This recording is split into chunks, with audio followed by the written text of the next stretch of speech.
Well, folks, the conventions are over. The grand spectacle that had everyone glued to their screens has come to an end. The balloons have drifted sadly back to Earth, their moment of glory now just a memory.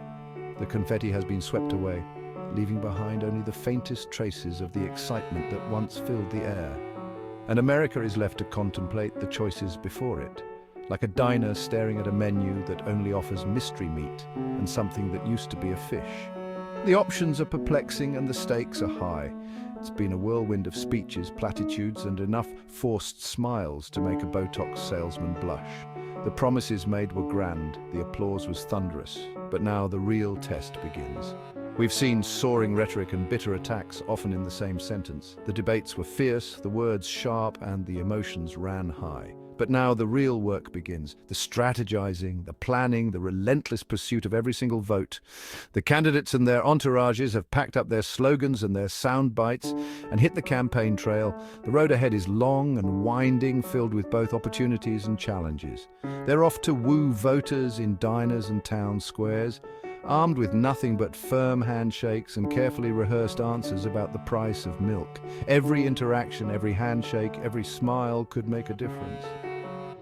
But before we get to all that, let's take a look at where we stand in this great American political circus. The stage is set, the players are ready, and the next act is about to begin. Stay tuned, because the show is far from over. The polls, those fickle beasts of burden that we both obsess over and distrust, have Kamala Harris with a slight lead.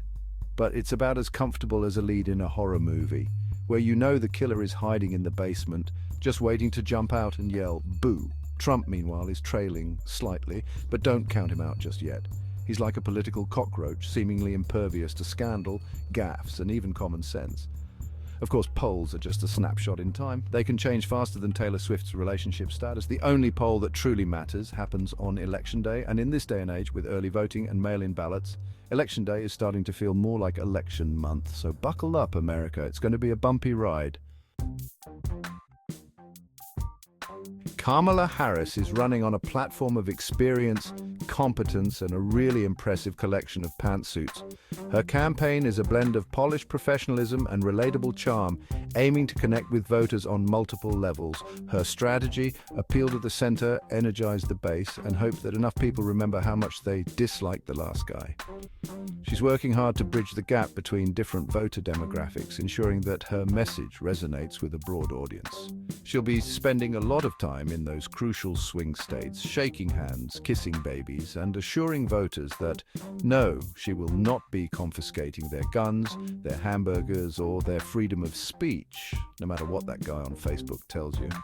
Her grassroots efforts are designed to build trust and show her commitment to addressing the concerns of everyday Americans. But it's not all about retail politics.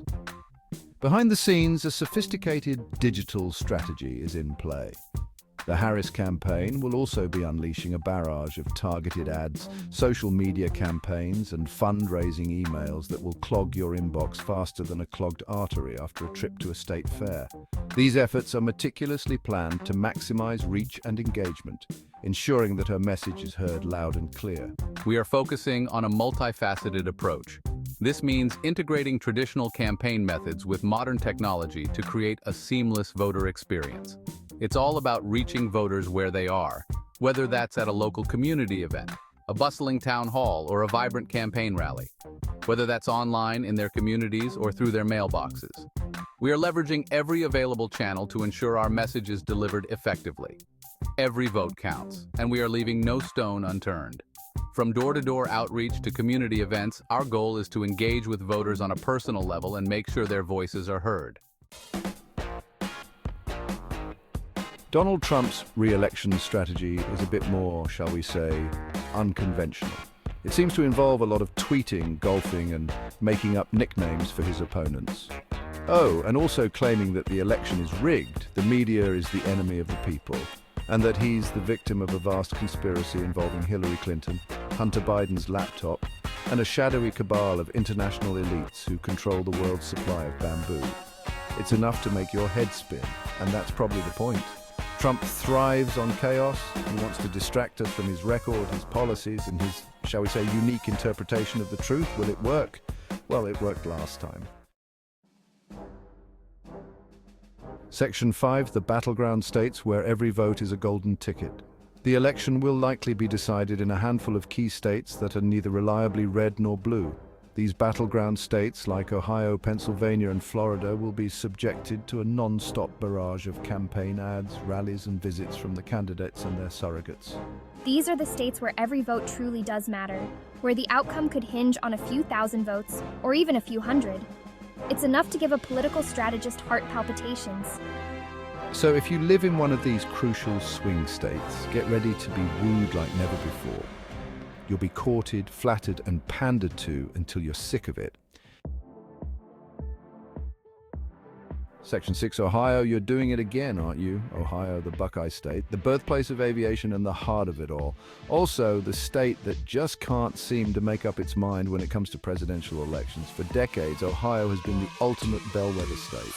As Ohio goes, so goes the nation. It's a dubious honor, really, like being the friend who always gets picked first for dodgeball because you're so reliably mediocre. This year, Ohio is once again in play. Both campaigns are pouring resources into the state, hoping to sway those undecided voters who are still trying to decide whether to order the Chili Mac or the Skyline Dip.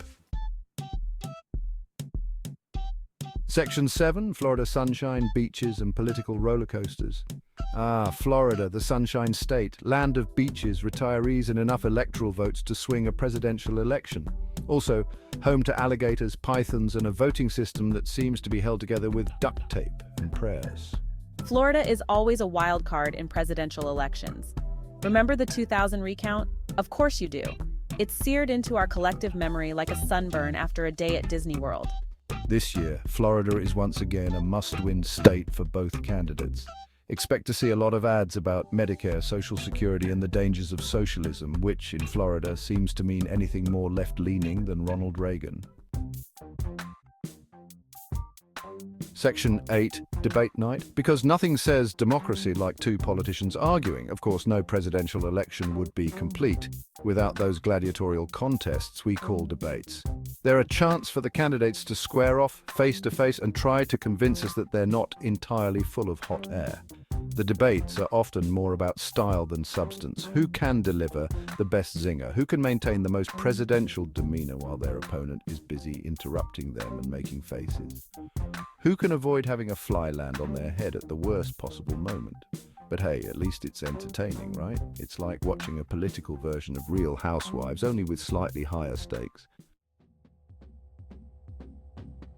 Section 9, what to watch for, besides the obvious train wreck. As the election grinds on, here are a few things to keep an eye on. The economy. Always a key issue in presidential elections. The state of the economy can make or break a candidate's chances.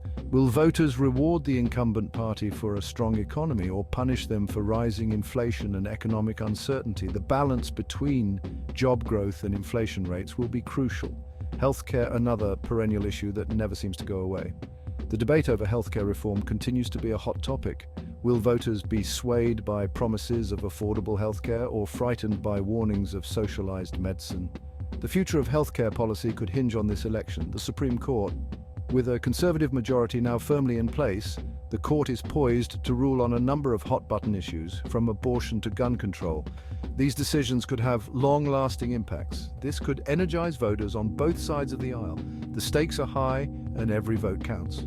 And of course, there's always the potential for an October surprise. Some unexpected event that could upend the race at the last minute. Whether it's a scandal, a major policy announcement, or an international incident, these surprises can shift the momentum dramatically. Section 10. The importance of being engaged. No, not to your cousin. It's easy to feel cynical about politics. It's messy, it's frustrating, and it often feels like the same old people are just arguing about the same old things, but it's important to remember that our democracy depends on an engaged citizenry. So stay informed, read news from a variety of sources, talk to your friends and family about the issues, and most importantly, vote. Your vote is your voice. Don't let anyone tell you it doesn't matter. Section 11, and the winner is, don't worry, we don't know either. As I'm writing this, the outcome of the election is still very much in doubt. The polls are tight, the candidates are neck and neck, and the only thing that's certain is that we're in for a long, stressful, and probably very weird few months. But hey, that's American democracy for you. It's messy, it's unpredictable, and it rarely makes sense. But it's the best system we've got. So let's try to enjoy the ride, shall we? Or at the very least, let's try not to tear each other apart before the next election rolls around.